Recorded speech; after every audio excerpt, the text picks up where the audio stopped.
Video দেখে ভাবছেন কি খাচ্ছি, তো চিন্তার কোনো কারণ নেই।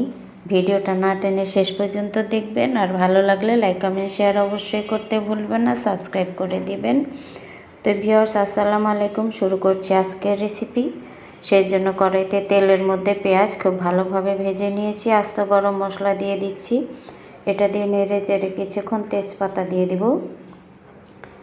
কিছুক্ষণ নাড়াচাড়া করার পরে এখানে আদা রসুন পেস্ট দিয়ে এটা কাঁচা গন্ধটা যাওয়ার পর্যন্ত নেড়ে ভেজে নিব।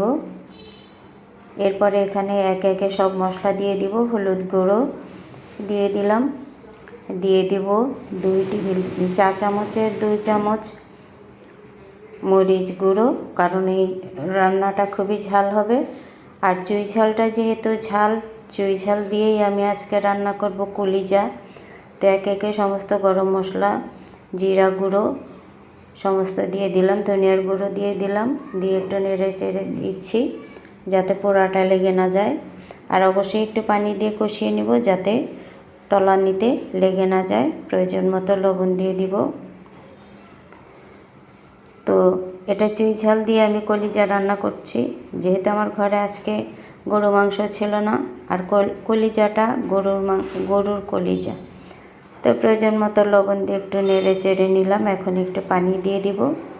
পানি দিয়ে মশলাটাকে খুব ভালোভাবে কষিয়ে নিতে হবে যেন একটা সুগন্ধ বের হয়।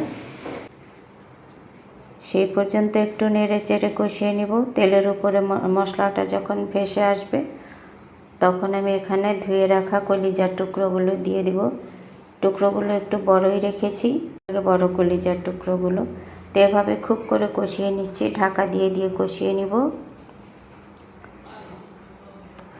তো আমি আজকে যে চুই ঝাল দিয়ে রান্না করব, সেই চুই ঝালটুকু আমি আপনাদেরকে দেখাইনি মনে হয়। তো যাই হোক, চুই ঝালটা চেঁচে নিয়ে তারপরে কেটে রান্না করেছি।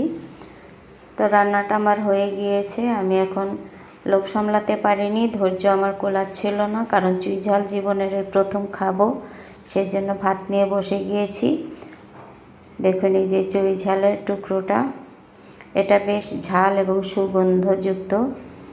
তো খুবই মজাদার হয়েছিল রান্নাটা, খুবই ইয়াম্মি। দেখতে দেখুন, সবাই গরুর মাংস দিয়ে রান্না করে, তো আমার ঘরে গরুর মাংস আজকে ছিল না, গরুর কলিজাটা দিয়ে রান্না করলাম। তারপরেও এটা যে এত মজা হবে আমি কল্পনাও করতে পারিনি। কলিজা খুব ভালোভাবে কষিয়ে রান্না করেছি চুই ঝাল দিয়ে।